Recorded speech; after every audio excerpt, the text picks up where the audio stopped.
Why does Russia never become a democracy?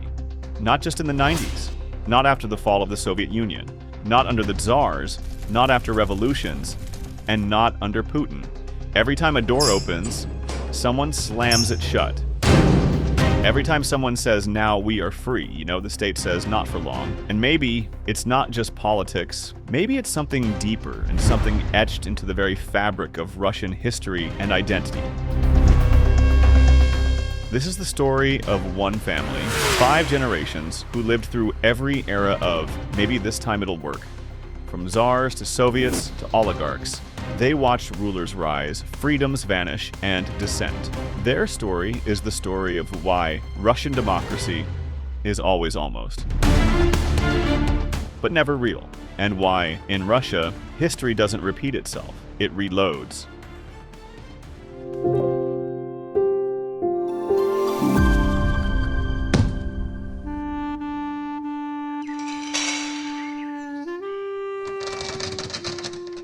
Meet Yuri, a peasant of the land of Muscovy. Like his father and his father's father, he tills soil he does not own, serves lords he does not choose, and lives in a world where authority is divine, unchallenged and distant. But in 1547, something shifts. A 16-year-old prince is crowned not just as ruler, but as Tsar of all Russia. His name, Ivan IV, soon to be known as Ivan the Terrible. This title, Tsar, is more than ceremonial. It connects Ivan to the legacy of Rome and Byzantium. It says, I do not govern with your consent. I rule because God has made it so. Historians agree, Ivan's reign marks the true birth of autocracy in Russia, a system called samoderzhavie, self-rule, where all power flows from one man. Then, in 1565, Ivan creates the Oprichnina, his personal domain with its own army. Their job? Hunt traitors, kill the disloyal, or, often, just the unlucky. Don't ask questions. Don't even think them. Tens of thousands die under the Oprichniki, many without trial, some without reason. In the massacre of Novgorod in 1570, entire families are tortured and drowned for suspected disloyalty. This is not just cruelty, it's strategy. In Ivan's world, fear is law. Underneath the holy imagery, Russia becomes a land where silence is survival. The state doesn't just punish rebellion, it anticipates it. And for Yuri, and for millions like him, the lesson is clear. Power belongs to one, and it does not ask permission. And so we reach the first of our great truths. Autocracy becomes the default. Not a glitch, not a phase, a foundation.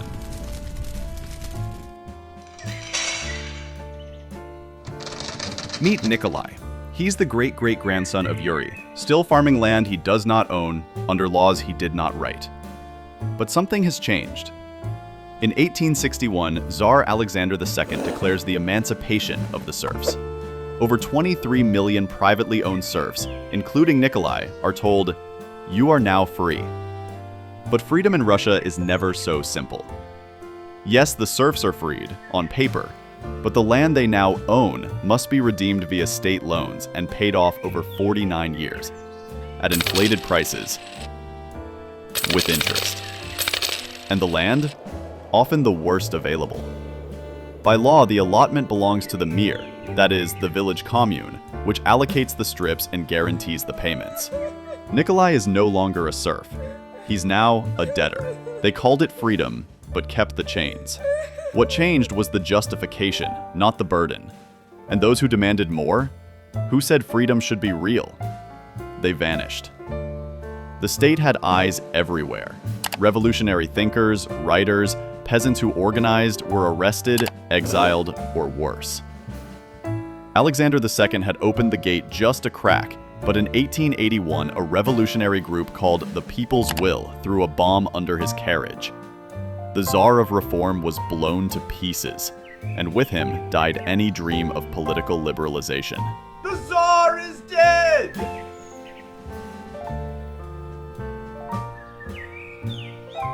His son, Alexander III, slammed the gates shut. The government responded not with more reform, but with more repression. Surveillance increased, censorship tightened, secret police expanded. The message was clear. You can ask for freedom, but only once. And so we reach our second historical truth. Reform without real change only deepens despair. Every time Russians are promised a voice, the state answers with silence, or exile, or a knock at the door. The peasants were freed, but the system stayed, and the sword stayed just behind the back.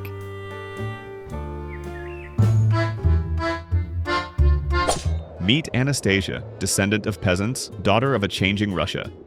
She hears the cries, "Bread, peace, land." She welcomes the fall of the Tsarist regime and the rise of the Bolsheviks. This revolution promises freedom, equality, democracy. Or so it seems. In 1917, the world changes overnight. The old autocracy collapses. Anastasia believes that this time, the people might truly rule. The old door has swung wide, but the door doesn't lead where she hoped. Instead of pluralism and open debate, she sees a new one-party system forming. Under Bolshevik rule, the state keeps control over everything. Economy, press, politics, freedom of speech? Not for long. Then arrives Joseph Stalin. By the late 1920s, he has consolidated power. The idea of collective leadership is gone. What follows is a new level of mass surveillance, terror, and purges. Scholars show that the years 1936 to 1938, the so-called Great Purge, saw hundreds of thousands executed, many more imprisoned. And crucially, the repression did not just target the old aristocracy. They had largely already been destroyed. Instead, it now turned inward, targeting the Communist Party itself, the Red Army Officer Corps, and the intelligentsia. For Anastasia, the promise of democracy died in the covert hours of the night. The new system wasn't freer. It was another form of autocracy. It spoke the language of people's power, but in practice, it demanded loyalty, not your voice. This is where point 3 and point 4 from our timeline land. Point 3. Revolution replaced one autocracy with another. The Tsar is gone, but highly centralized single-party rule takes his place. Point 4.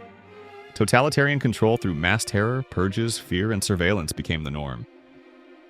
In Russia's case, the fragile prospects for democracy didn't collapse under foreign attack. It was crushed from within.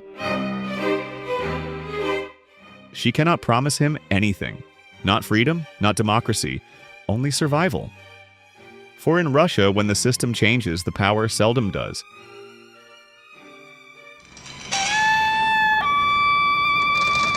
Pyotr grows up in a world where fear is still familiar, but hope flickers. Under Khrushchev, the regime loosens its grip a little. The thaw brings more cultural freedom, a limited criticism of past abuses, and the idea that maybe power could be less rigid.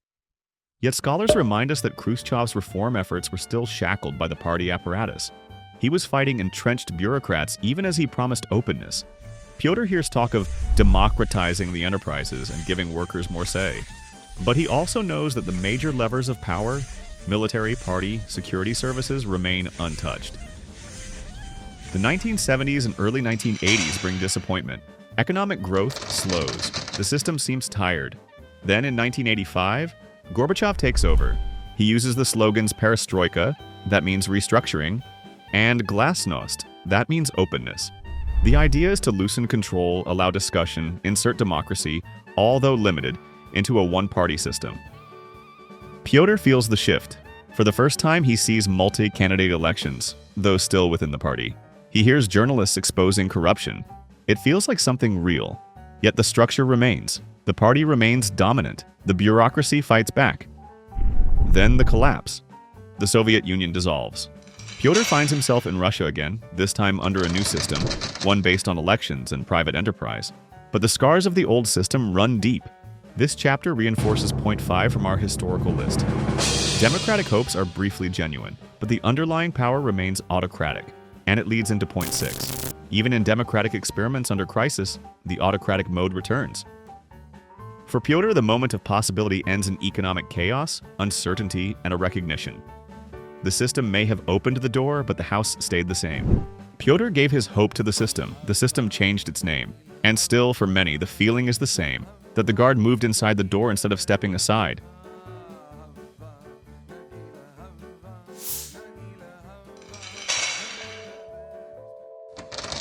Masha's world begins in the rubble of the Soviet collapse. Gone is the hammer and sickle. Gone is the party line. In its place, something wild, unstable, and almost free.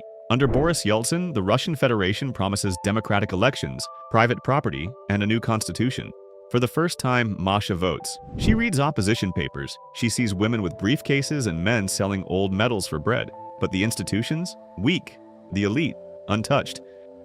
Then it happens. September 1993. A showdown between Yeltsin and Parliament. The president sends tanks against lawmakers. In December, he passes a new constitution, granting the president extraordinary powers. Masha's classmates call it democracy. Her father Pyotr calls it something older, something familiar. With the economy in free fall and privatization handing entire industries to the well-connected, the oligarchs rise. For every new billionaire, thousands fall into poverty. The press may be free, but reporters start dying. Governors win elections, but only those who cooperate stay. Masha sees the writing on the wall. The methods change. The mentality does not. This is where we reach point 7. Russia's political culture still carries centuries of fear, silencing, and the sense that enemies are always at the gate. NATO expansion, Chechen wars, internal enemies. Crisis justifies control. Masha hears the crowd cheer. At last, someone strong. She exhales. She's heard this song before. The names change, the tools evolve. But for Masha, just like Yuri, Nikolai, Anastasia, and Pyotr before her, freedom never arrives. Just a new uniform on the same old guard. Masha's family had lived through Tsarism, Soviet terror, the boom for some, bust for most in the 90s. Now a new leader emerges. Vladimir Putin. He speaks of stability, order, and restoring Russia's greatness. For Masha, it's a welcome reversal of the chaos she saw in the 90s. Crime, oligarchs, economic breakdown. In the early 2000s, the public mood shifts. Many Russians seem willing to trade a bit of freedom for a sense of safety. On paper, elections remain. Multi-candidates appear, parliaments meet. But in practice, power concentrates. Elections become managed. The opposition is constrained. Managed democracy, or electoral authoritarianism, some scholars call it. Media is tamed. Courts serve the center.